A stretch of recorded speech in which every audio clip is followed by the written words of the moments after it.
ॐ नमो भगवते वासुदेवाय। ॐ नमो भगवते वासुदेवाय। ॐ नमो भगवते वासुदेवाय।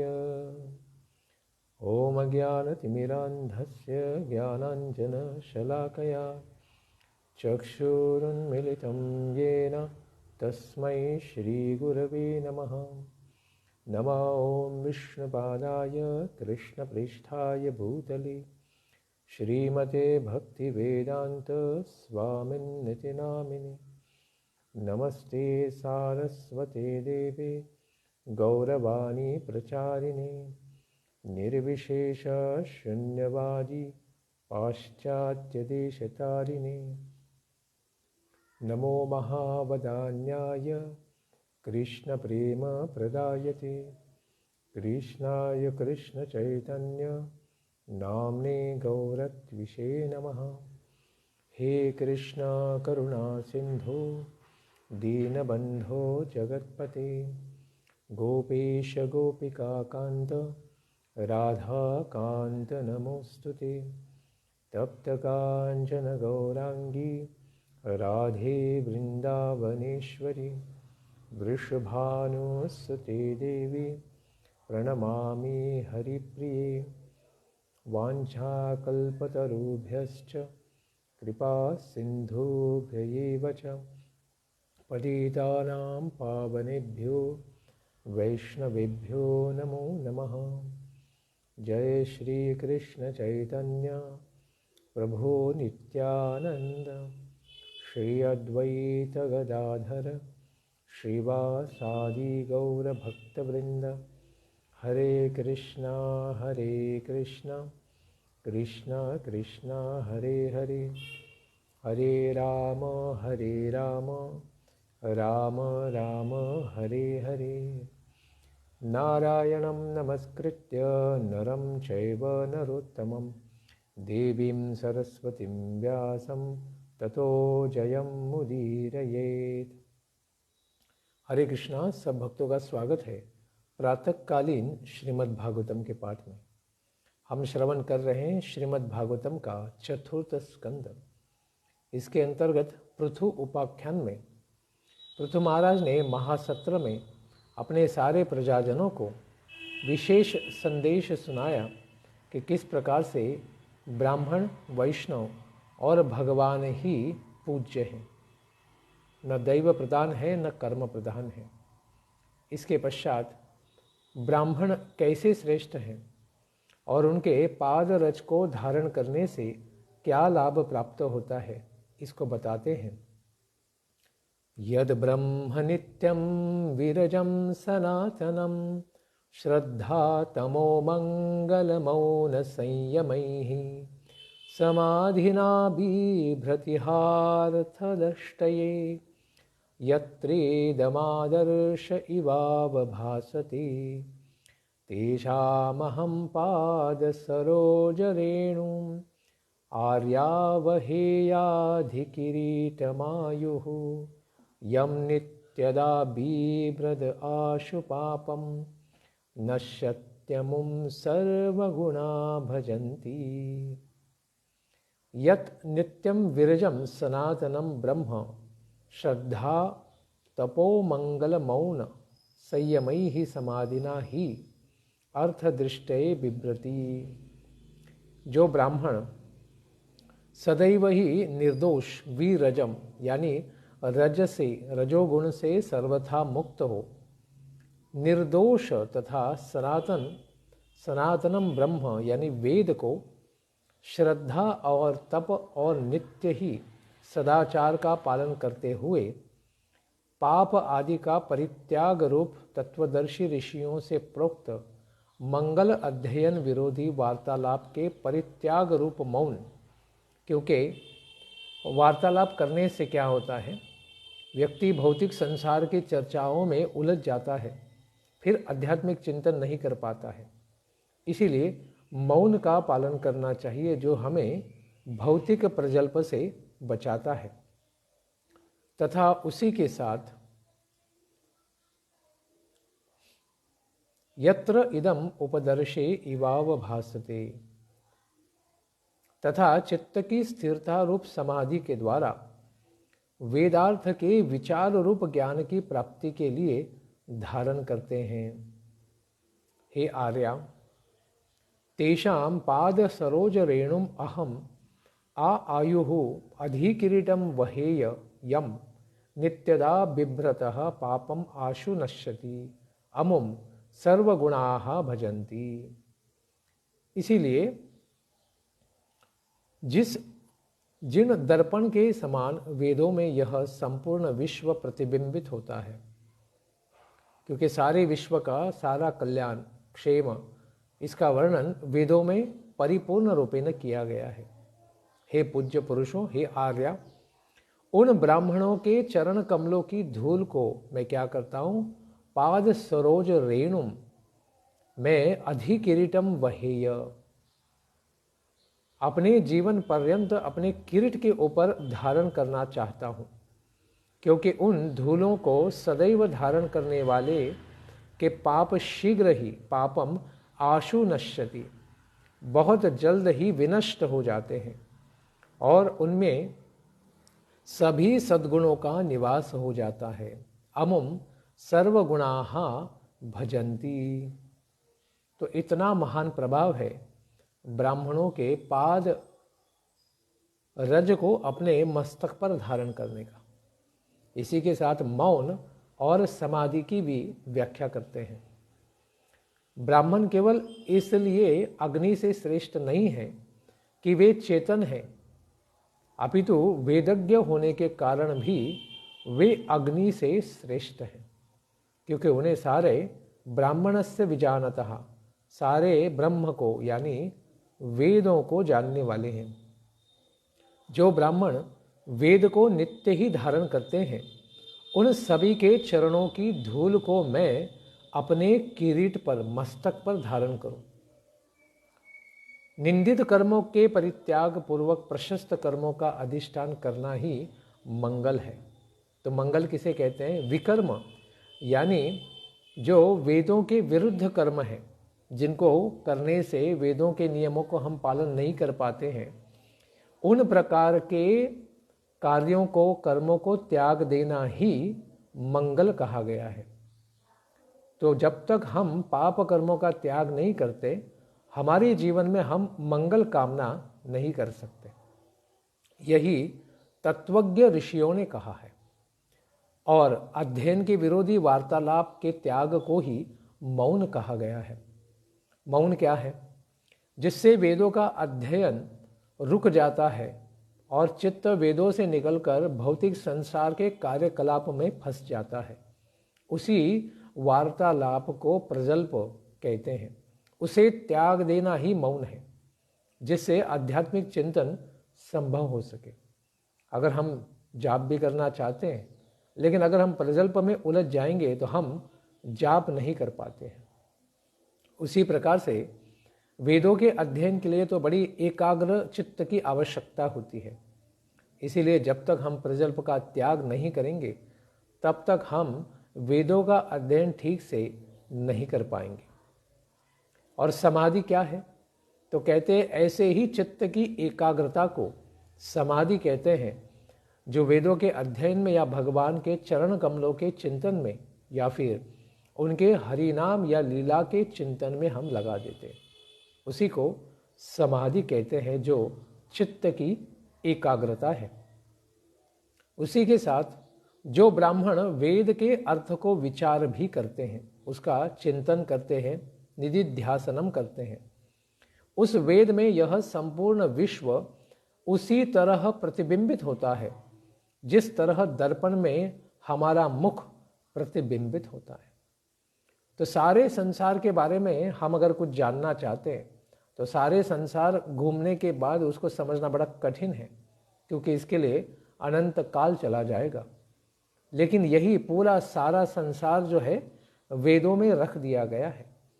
इसीलिए तत्श्रृणु, केवल हम इन वेदों का श्रवण कर लेंगे तो सारे संसार के बारे में सारा ज्ञान हमें प्राप्त हो जाएगा। इसलिए ज्ञान की विधि है श्रवण करने की। केवल श्रवण करने मात्र से हम सारा ज्ञान प्राप्त कर सकते हैं। हे आर्या, महाराज पृथु कहते हैं, हे पूज्य, अंग्रेजी में बोलते हैं सिविलाइज्ड पीपल, कि जो सभ्यता के अंतर्गत है उन्हें आर्य कहा जाता है। अर्थात हे पूज्य पुरुषों, ऐसे ब्राह्मणों के चरणों की धूल को मैं आजीवन, संपूर्ण जीवन क्या करता हूँ, अपने किरीट यानी मस्तक के ऊपर धारण करना चाहता हूँ। ऐसे ब्राह्मणों की सेवा करने से क्या लाभ प्राप्त हो सकता है, इसको आगे कहते हैं। गुणायनम शीलधनम कृतज्ञम वृद्धाश्रयं संवृणतेनु संपदः प्रसीदतां ब्रह्मकुलं गवां च जनार्दन सानुचरश्च मह्यम। गुण अयनम शील धनम, गुण संपन्न शील गुणवान, कृतज्ञम कृतज्ञ, जो उनके प्रति कोई भी उपकार किया गया है उसे कभी भी न भूलने वाले, वृद्धाश्रयम, उसी के साथ वृद्धों की सेवा करने वाले, संपदा अनुसंवृणते, मनुष्यों की संपत्तियां अपने आप उन्हें प्राप्त हो जाती हैं, उसके लिए उन्हें कोई अलग से प्रयास नहीं करना पड़ता है। जो घर में या संसार में ज्ञान में वृद्ध हों, उनकी सेवा करने से, उनके आशीर्वाद से ही सब कुछ प्राप्त हो जाता है। जिस प्रकार से घर में अगर लड़का कोई पुत्र हो और पिता का ठीक से पालन करे, तो बस पिता की जो प्राप्त पैतृक संपत्ति है उसे बस काल के प्रभाव में अपने आप ही प्राप्त हो जाएगी। उसके लिए उसे अलग से कोई भी प्रयास नहीं करना होता है। इसीलिए मह्यम ब्रह्मकुलम, मेरी यही अभिलाषा है कि ब्राह्मण वंश, ब्राह्मणों का कुल, गवांच सानुचरः, गवांच यानी गोचर, गोवंश, सानुचर तथा अपने अनुचरों के साथ जनार्दन, सारे जगत को आश्रय देने वाले जनार्दन, भगवान जनार्दन च प्रसीदताम, मेरे ऊपर क्या हो, प्रसन्न हो। तो यह लाभ प्राप्त हो सकता है ब्राह्मणों की सेवा करने से, कि हम संसार के जीवों को भी सुखी करेंगे, भगवान को भी प्रसन्न करेंगे, और उनको प्रसन्न करने से हमें सारे आशीर्वाद प्राप्त हो जाएंगे। इसीलिए कहते हैं कि गुणों की प्राप्ति का फल, पृथु महाराज ने कहा कि गुणों की प्राप्ति के पश्चात संपत्तियां अपने आप ही प्राप्त हो जाती हैं। इसीलिए ब्राह्मण वंश और गोवंश और भगवान भी मुझ पर प्रसन्न हो जाए। तो इस प्रकार से बड़े मधुर और दिव्य ज्ञान से ओतप्रोत शब्दों को, उपदेशों को सारे प्रजाजनों के सामने जब उन्होंने रखा, तो ऐसे वचनों का उपस्थितों पर क्या प्रभाव पड़ा, मैत्रेय ऋषि बताते हैं। मैत्रेय उवाच इति ब्रुवाणं नृपतिं पितृदेव द्विजातयः तुष्टुवुरिष्टमनसः साधुवादेन साधवः। इति ब्रुवाणं नृपतिम, इस तरह से कहने वाले नृपति, सारे लोगों के स्वामी, राजा के प्रजा के पालक महाराज पृथु, पितृदेव द्विजातयः, इनकी बातों को किन्हों किन्हों ने सुना, पितृगण, देवगण और द्विजातयः यानी ब्राह्मण गणों ने सुना। साधवः, तो उन्होंने क्या किया, साधु साधु कह के बड़ा गुणगान किया। हृष्ट मनसः, उनके मन अत्यंत प्रसन्न हुए। साधुवादेन तुष्टवुः, इस प्रकार से साधुवाद साधुवाद कह के उनकी प्रशंसा करते हैं।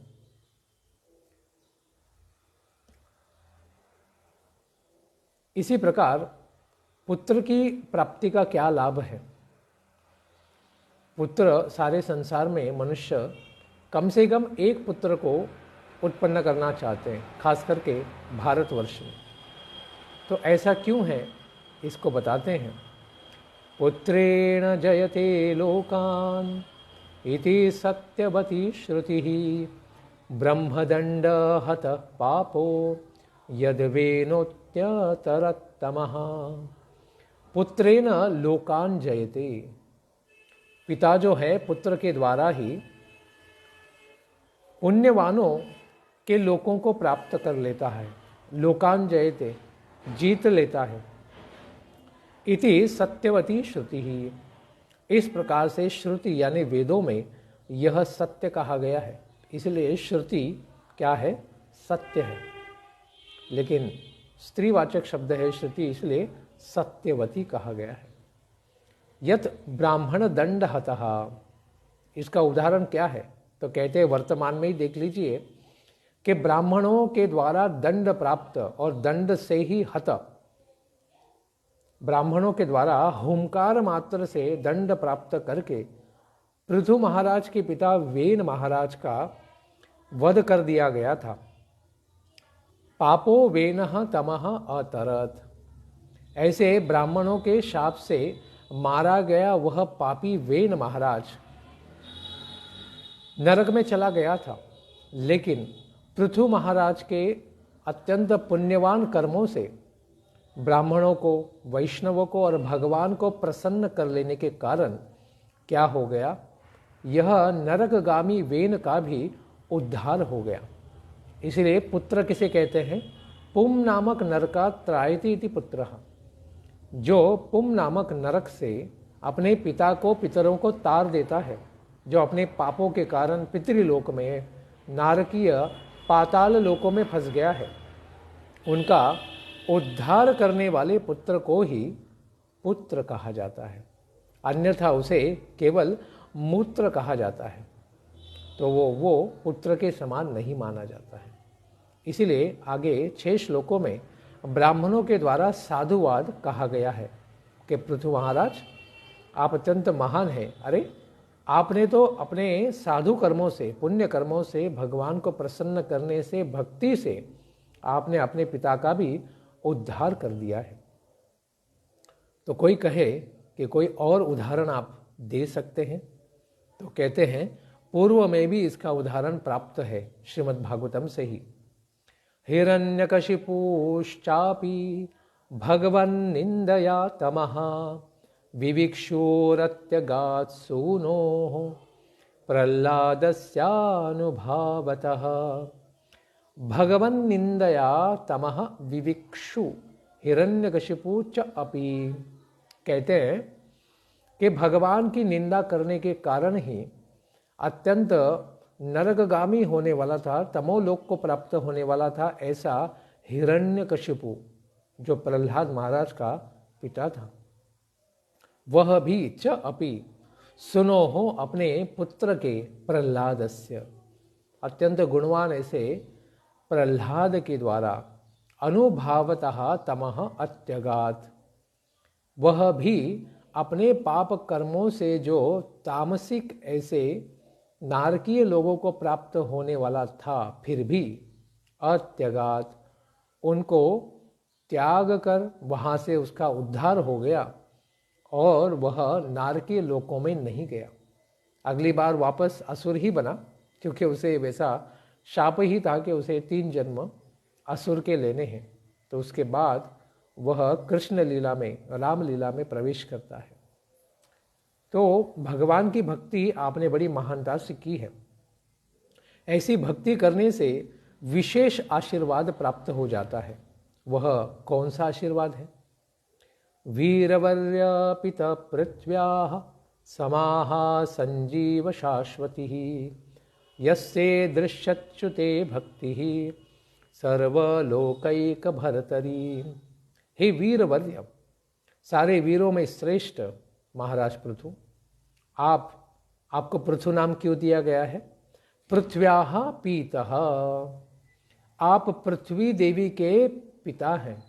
आप पृथ्वी का पिता की तरह पालन कर रहे हैं। इसीलिए पृथ्व्याः पीत सह पृथुः, इसीलिए आपको पृथु नाम दिया गया है। आप क्या करें? शाश्वती समाह संजीव। कितना जीवन आप जिए? कहते हैं शाश्वती समा, अनंत काल के लिए, सनातन काल के लिए आप जीते रहें और आपकी कीर्ति इस संसार रहने तक रहे। यस्य ते सर्वलोकैक भर्तरी। क्यों क्यों आपको इतना जीना चाहिए? क्योंकि भगवान की कृपा से, भगवान की तरह ही आप सर्वलोकैक भर्तरी, सारे लोगों का क्या कर रहे हैं? पालन कर रहे हैं। ऐसे भगवान अच्युते, भगवान जो अपने बाल वत्सलता, अपने भृत्य वत्सलता के गुण से कभी भी च्युत नहीं होते, अपने शरणागत का रक्षण करने से कभी पतित नहीं होते। ऐसे भगवान अच्युत में ईदृशी भक्ति ही, उनके अंदर आपका परिपूर्ण भक्ति भाव है।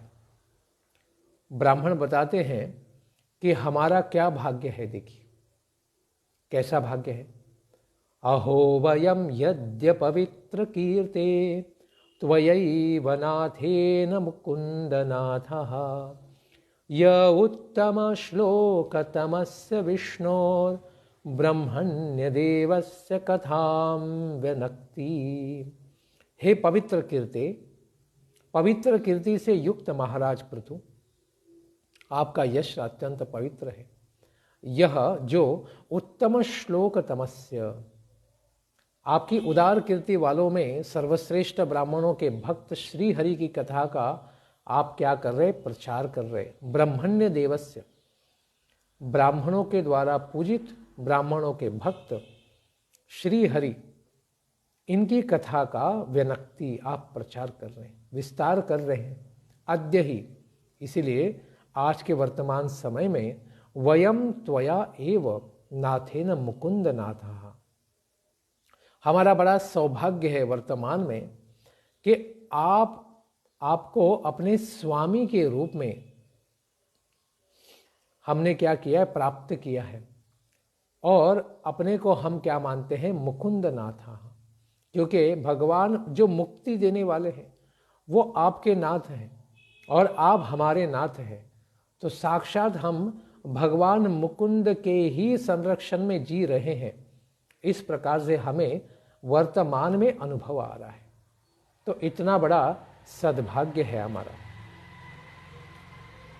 हम लोगों के स्वामी आप हैं, आपके स्वामी भगवान हैं, तो हमारे स्वामी साक्षात भगवान श्री हरि मुकुंद ही हैं। इसीलिए यह क्या हो गया? स्वामित्व के रूप में पर्यवसन ही हो गया है। प्रजा के प्रति ऐसे उपदेश देने से क्या सब आश्चर्य में पड़ जाते हैं या नहीं? इसको बताते हैं मैत्रेय ऋषि। नात्यद्भुतमिदं नाथ त्वया जीव्यानुशासनम प्रजानुरागो महताम प्रकृति ही करुणात्मनाम। हे नाथ, हे स्वामी, तव इदम आजीव्यानुशासनम, आपका और आपके चरणों में आश्रितों का इस प्रकार से जो श्रेष्ठ उपदेश देना है वो अति अद्भुतम न, अत्यंत आश्चर्य की बात नहीं है हमारे लिए। क्यों? महताम करुणात्मनाम प्रजानुरागः प्रकृति ही, क्योंकि करुणा संपन्न महापुरुषों का, जैसे आपके जैसे महात्माओं के द्वारा अपनी प्रजा के प्रति अनुराग तो स्वाभाविक ही है। क्योंकि आप पृथ्वी के पिता हैं, तो हम सब नागरिकों के भी आप पिता हैं, आप पालक हैं। इसीलिए आप अपने सेवकों को इसी तरह का श्रेष्ठ उपदेश देना अपेक्षित भी था और उसी कर्तव्य को आप पार कर रहे हैं। इसीलिए आप बड़े महान हैं। और यह जो आपका अपनी प्रजा के प्रति बाल सुलभ वत्सलता का ही क्या है? प्रदर्शन है। यानी पिता होने के कारण सारी जनता आपके बालक ही हैं, उनके प्रति यह आपका स्नेह ही प्रभावित हो रहा है। और यह तो क्या है? आपकी प्रकृति ही है, यानी आपका स्वभाव ही है कि आप सब अपने नागरिकों का कल्याण करना चाहते हैं।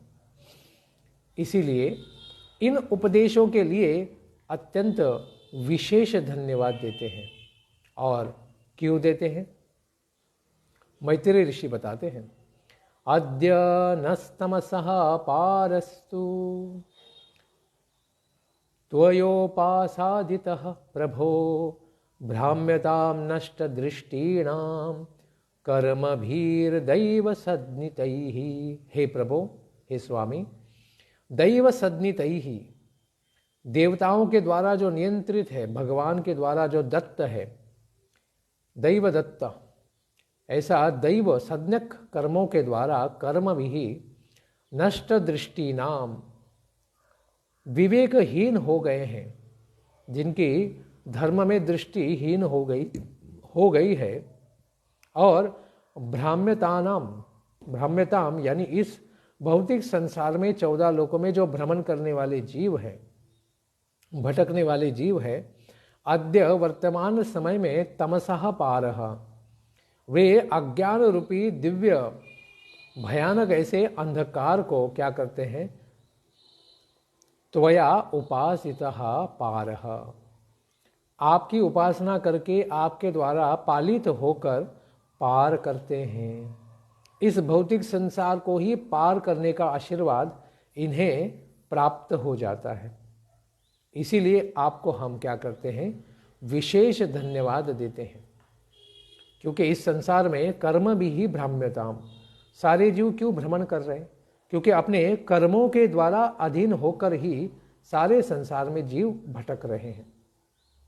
इसीलिए आपको नमस्कार है, क्योंकि आपके द्वारा दिए गए उपदेशों का केवल पालन करने से, इनका साधुवाद प्रशंसा करने से हम अपने कर्मों के प्रभाव से बच जाएंगे। और आप इतने महान हैं, तो हम तो क्या, साक्षात हमारे अधिपति ब्रह्मा जी भी आपको विशेष कारण के लिए नमस्कार करते हैं। नमो विवृद्ध सत्वाय पुरुषाय महीयसे, यो ब्रह्मा क्षत्रमाविश्य बिभर्तिदम स्वतेजसा। विवृद्ध सत्वाय, आप कैसे हैं? अत्यंत वृद्धिंगत हुए ऐसे सत्वगुण के साक्षात मूर्ति हैं, क्योंकि आप तो सत्व क्या, विशुद्ध सत्वमयी भगवान के आप चरणों में समर्पित हैं। इसीलिए आपके अंदर सत्व पूरी तरह विराजमान है। महीयसे, इसीलिए आप महान पुरुष हैं। पुरुषाय नमः, ऐसे महान पुरुष को हम नमस्कार करते हैं। यह ब्रह्म क्षत्रम आविश्य इदम, आप तो कभी कभी ब्राह्मणों के कुल में भी आ जाते हैं, जैसे विश्वामित्र मुनि, और कभी कभी क्षत्रिय कुल में भी आ जाते हैं, जैसे पृथु महाराज। भगवान श्री रामचंद्र इदम स्वतेजसा बिभर्ति, और आप अपने तेज के द्वारा, इस दिव्य तेज के द्वारा, कभी ब्रह्म तेज को प्रकट करके, कभी क्षात्र धर्म को प्रकट करके, क्षत्रिय तेज के द्वारा रक्षण करते हैं। किस प्रकार से रक्षण करते हैं? तो कहते हैं, महाराज पृथु में परमात्मा दृष्टि होने के कारण, सर्वत्र भगवान को देखने के कारण, ब्रह्मा जी आदि भी आपको नमस्कार करते हैं। नमः इति। ब्राह्मण जाति में आप प्रवेश करके क्षत्रियों को उपदेश देते हैं, उनका रक्षण करते हैं, और क्षत्रिय जाति में प्रवेश करके आप ब्राह्मणों को रक्षण करते हैं, और उनको भी आप धर्म के मार्ग पर लाते हैं। जैसे विश्वामित्र मुनि ने सारे क्षत्रियों को धर्म के मार्ग पर वापस लाया, और भगवान श्री रामचंद्र ने ऐसे विश्वामित्र मुनि का भी रक्षण किया, जो ब्रह्मर्षि बन चुके थे। इस प्रकार से इन दोनों के द्वारा, कभी ब्रह्म तेज के द्वारा, कभी क्षात्र धर्म के तेज के द्वारा, आप सारे संसार का पालन करते हैं। इसीलिए हम आपको भूरी भूरी नमस्कार करते हैं, प्रार्थना करते हैं कि ऐसे महाराज हमें प्राप्त हुए हैं, जो सारे जगत का कल्याण कर रहे हैं। इसीलिए हम इनके कृतकृत्य हो रहे हैं। इस प्रकार से पुरोहितों ने बड़ा गुणगान किया। तो ऐसे गुणगान करने के पश्चात उसी समय एक अद्भुत घटना हुई, क्योंकि जब भगवान हमारे ऊपर बड़े प्रसन्न हो जाते हैं तो फिर विशेष घटनाएं घटित हो जाती हैं। तो इसी महासत्र में कुछ विशेष ऐसी ही घटना हुई। वह घटना क्या घटित हुई, तो वो है आगे आने वाला अध्याय 22वां। महाराज पृथु के महासत्र में सनकादि ऋषि मुनियों का आना और उनसे उपदेश प्राप्त होना। मैत्रेय ऋषि कहते हैं, जनेषु प्रगृणत स्वेवं पृथु पृथुल विक्रमं तत्रोपजग्मुर्मुनयश्चत्वारः सूर्यवर्चसः। पृथुल विक्रमं पृथुम एवं गुणसृजनेषु तत्र सूर्यवर्चसः चत्वारः मुनयः उपजग्मुः। जिस समय सारी पृथ्वी पर जिनका विक्रम का विस्तार हुआ है, सर्वत्र सर्वदूर उनकी कीर्ति प्रकाशमान हो चुकी है, ऐसे महापराक्रमी महाराज पृथु प्रजा के द्वारा इस प्रकार से प्रशंसित हो रहे थे उनके गुणों के कारण। तत्र उसी समय वहां पर सूर्य वर्चसः, सूर्य भगवान सूर्य की तरह ही चमकने वाले ऐसे चत्वारः 4 मुनयः मुनिगण उपजग्मुः वहां पर उपस्थित हो गए। चत्वारः कहने से पता चलता है सनत कुमार आदि, सनक सनातन सनंदन सनत कुमार, ऐसे चतुष कुमार जो साक्षात ब्रह्मा जी के पुत्र हैं, महान ज्ञानी हैं। ऐसे ज्ञान के अवतार चतुष कुमार ही स्वयं भगवान की कृपा से तद इच्छया यदृच्छया वहां पर सहसा प्रकट हो गए। और यह मुनिगण वहां पर कहाँ से प्रकट हुए थे, इसको बताते हैं। तांस्तु सिद्धेश्वरान राजा व्योम्नोऽवतरतोर्चिता चिशा लोकान पापान कुर्वत्या सानुगोचष्ट लक्षितान। सानुगो राजा, राजा सह अनुगा, उनके अनुचरों सहित महाराज पृथु लक्षितान, उन्होंने देखा तान किनको, सिद्धेश्वरान, सिद्धों में भी जो ईश्वर है, सिद्धानाम ईश्वरः, ऐसे चतुष कुमारों को उन्होंने देखा। तब उनकी अवस्था कैसे हुई, बड़े आकर्षित हुए, क्योंकि तु लोकान अपापान कुर्वन्त्या अर्चिषा व्योम्ना अवतरतः अचष्ट। ऐसे सिद्धेश्वरों को जगत के अत्यंत निष्पाप बनाने वाले उनके दिव्य तेज के साथ अर्चिषा युक्त होते हुए व्योमनः आकाश मार्ग से अंतरिक्ष से अवतरतः उतरते हुए उन्होंने साक्षात अचष्ट देखा। तो ये आकाश मार्ग से वहां पर प्रकट हो रहे हैं। तो ऐसे सनकादि मुनि ही उनके भक्तों के लिए, भगवान के भक्तों के दृष्टि की विषय वस्तु होते हैं। किस प्रकार से, इसको भी बताते हैं। अपने से बड़ों को देखने पर क्यों तुरंत उठ जाना चाहिए और उनका स्वागत आदरातिथ्य क्यों करना चाहिए, तो इसको अत्यंत सुंदर रूपक उदाहरण के द्वारा बताते हैं। तद्दर्शनोद्गतान् प्राणान् प्रत्यादित्सूरिवोत्थितः स सदस्यानुगो वैन्य इंद्रियेशो गुणानीव। इंद्रियेश, जैसे इंद्रियों के स्वामी यानी जीव, एक व्यक्ति गुणान इव, अपने क्या करता है, इंद्रियों के विषयों की ओर दौड़ता है। इव तद्दर्शनात्, उसी तरह उन सिद्धेश्वरों को देखकर, उनका दर्शन करके, गतान प्राणान प्रत्ययादित्सु, उनको देखकर अत्यंत उत्कंठा के वश में आकर ऊपरी ओर उठते हुए प्राणों को मानो वापस लौटाने के लिए, ईव सदस्यानुगो, अपने सदस्यों के साथ, उस सभा में जितने भी सदस्य पुरोहित थे उनके साथ वैन्यः ऐसे पृथु महाराज जो वेन के पुत्र हैं, उत्थितः भाग पड़े, उठ खड़े हो गए। लेकिन प्रश्न होता है कि ऐसे चतुष कुमार तो केवल 5 वर्ष के बालक ही दिखाई दे रहे थे, तो ऐसे 5 वर्ष के बालकों को देखने पर महाराज पृथु इतने जल्दी उतावले होकर क्यों उठ गए? क्या वे वृद्ध थे? तो हाँ, वे वृद्ध थे, वयोवृद्ध भी हैं, क्योंकि वे ब्रह्मा जी के बाद पहले जन्म लेने वाले संसार के बालक हैं। इसीलिए सारे संसार में ब्रह्मा जी के बाद सबसे बड़े कौन हैं वृद्ध में, आयु में? वो तो चतुष कुमार ही हैं। भले दिखने में केवल 5 वर्ष के बालक हैं, लेकिन अत्यंत महान हैं, क्योंकि वयोवृद्ध हैं, सबसे बूढ़े हैं, लेकिन दिखते बड़े कोमल 5 वर्ष के बालक। ज्ञान वृद्ध भी हैं, क्योंकि ज्ञान के अवतार ही हैं, इसीलिए ज्ञान वृद्ध भी हैं। और सारे पितरगणों में पहले पितर जो इस संसार में प्रकट हुए हैं ब्रह्मा जी के बाद, वे चतुष कुमार ही हैं। भले उन्होंने कभी शादी नहीं की और कभी बच्चे नहीं पैदा किए, फिर भी संसार के सारे जीवों के पितृगण हैं।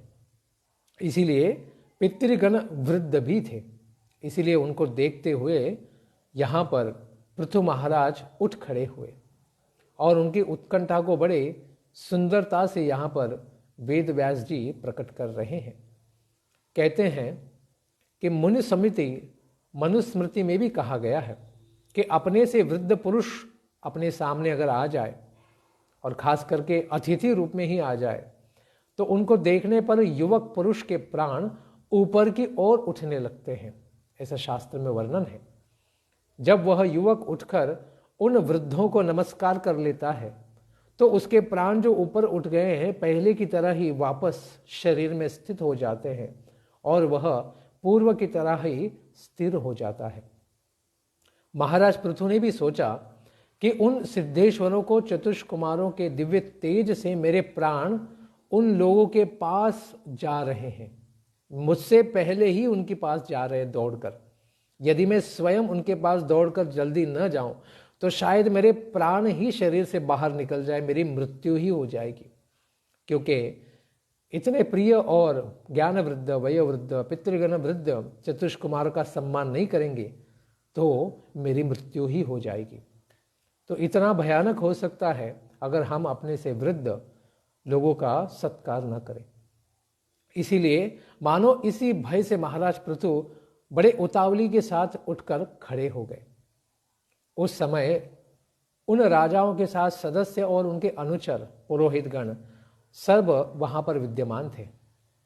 इसीलिए इंद्रियों सहित जो प्राण अपने विषयों की ओर भाग जाते हैं, उसी प्रकार से महाराज पृथु जो उनकी इंद्रियों के स्वामी यानी सारे अनुचरों के, पुरोहितों के स्वामी होने पर उनके विषयों की ओर दौड़ पड़े, तो ये भक्तों के लिए, उनकी दृष्टि के लिए कौन विषय है? तो ये साक्षात सिद्धेश्वर चतुष कुमार जैसे महान भक्त ही विषय है।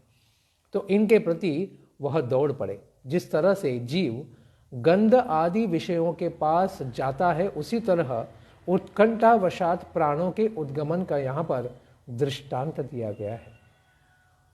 तो अपने गौरव की स्थिति सुनते हुए महाराज पृथु की क्या अवस्था हुई थी।